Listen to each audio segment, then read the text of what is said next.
सिंधुदुर्ग जिल्ह्यामध्ये मुसळधार पाऊस कोसळतोय। उज्ज्वला नदीला पूरस्थिती निर्माण झाली तर पावसामुळे उज्ज्वला नदीच्या पुलावर पाणी आलेलं आहे। त्यामुळे अनेक गावांचा संपर्कही तुटला।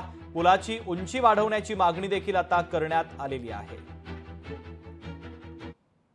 मोठ्या पुलाची गरज असल्यामुळे आम्ही कसं कोणाकडे म्हणजे आता इकडे गेलो तिकडे गेलो फक्त एवढाच करतात हे की आमच्याकडे काय बाकी पर्याय नाही। कोणतरी आजारी पडला तो तिथंच असतो, तोपर्यंत त्याचा जीव जाईल अशी कंडिशन या पुलाची आहे। आणि तिथनं न्यायचा म्हणजे ते काय होत नाही। तिथनं आता एखादा जास्त आजारी असेल तर तिथनं जाणार नाही तो, कारण त्याला उचलून न्यावा लागतो। असं 2-3 वेळा ही घटना घडलेली आहे। अजून इथं काय कोणाचा काय विषय नाही आहे। शाळेतील मुलं आहेत, सगळे इथं शाळा आहे, त्यांना एकदम म्हणजे जीव घेणं प्रवास आहे। आमच्या आता अचानक कोणाला बरं नसेल काय नसेल तर इथून कसं कोण येणार ते माहिती, डोक्यावर नाही तर खुर्चीवरून 7 तास जावं लागेल, एवढी हालत आहे। सगळ्यांना सांगून झालंय। हा रस्ता सुद्धा ना पूर्ण खणून गेलेला आहे। आतमध्ये बघायचं हे पाणी गेल्यावर तुम्हाला दिसेल। फक्त मागच्या वर्षी जे आमचे ग्रामपंचायत सदस्य म्हणजे इथले आहेत कौशल भाऊ यांनी फक्त सिमेंट पिशव्या दिल्या, पण की गावातल्या लोकांनी मिळून सगळं म्हणजे स्वतःच्या मेहनतीने बाकी सगळं केलंय।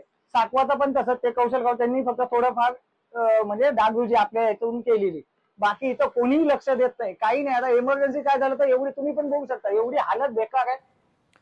तर उज्ज्वला नदीला आलेला पूर देखील आपण पाहतोय। पुलावरून पाणी सुरू असल्याने अनेक गावांचा संपर्कही तुटलेला आहे आणि एकंदरीत या परिस्थितीचा आढावा घेतला आमचे प्रतिनिधी रोहन नाईक यांनी। आपण पाहूया।